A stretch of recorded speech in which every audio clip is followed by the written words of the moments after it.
ஆ அப்புறம் என்னாச்சு? அப்புறம் என்னங்க, அவங்க 2 பேரும் பேசி கமிட் ஆயிருப்பாங்க. எனக்கு தெரில.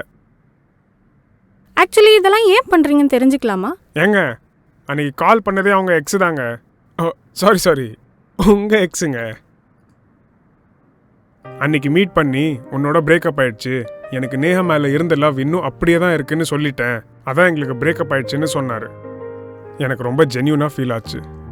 செகண்ட் சான்ஸ் கொடுக்கறதுல என்ன தப்புன்னு தோணுச்சு, அதான். இன்னொன்று, நான்லாம் நடுவில் வந்த பையங்க. நான் ஒருவேளை ப்ரப்போஸ் பண்ணி நேஹா ஒருவேளை எனக்கு நோ சொல்லியிருந்தா தான் அது இன்னும் பெரிய ஹார்ட் பிரேக்காக எனக்கு ஃபீல் ஆகிருந்திருக்கும். பை த வே, நீங்கள் எதுக்கு பிரேக்கப் பண்ணீங்கன்னு தெரிஞ்சுக்கலாமா? உங்களை ஃபர்ஸ்ட் டைம் மீட் பண்ணதுலேருந்தே அவர் relationship was not the same. எப்போ மீட் பண்ணாலும் உங்களையும் நேஹாவையும் பற்றி மட்டும்தான் பேசிகிட்டே இருக்கிறது. உங்கள் ஃபோட்டோஸ் அண்ட் வீடியோஸை பார்த்துட்டு ரொம்ப அக்ரெசிவாக ரியாக்ட் பண்ணுறது, இப்படியே தான் போச்சு.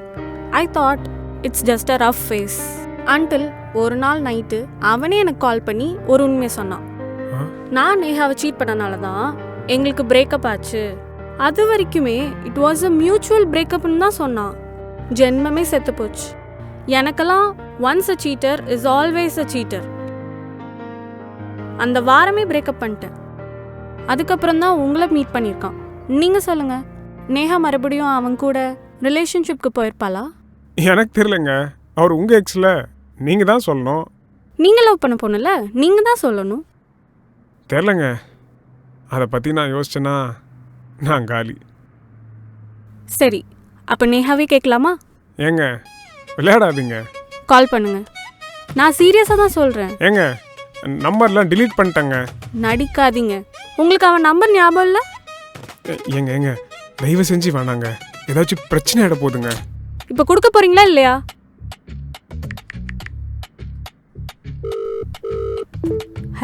ஹலோ யாரு? நான் நேஹா பேசுகிறேன், அர்ஜுனோட எக்ஸ். வாட்?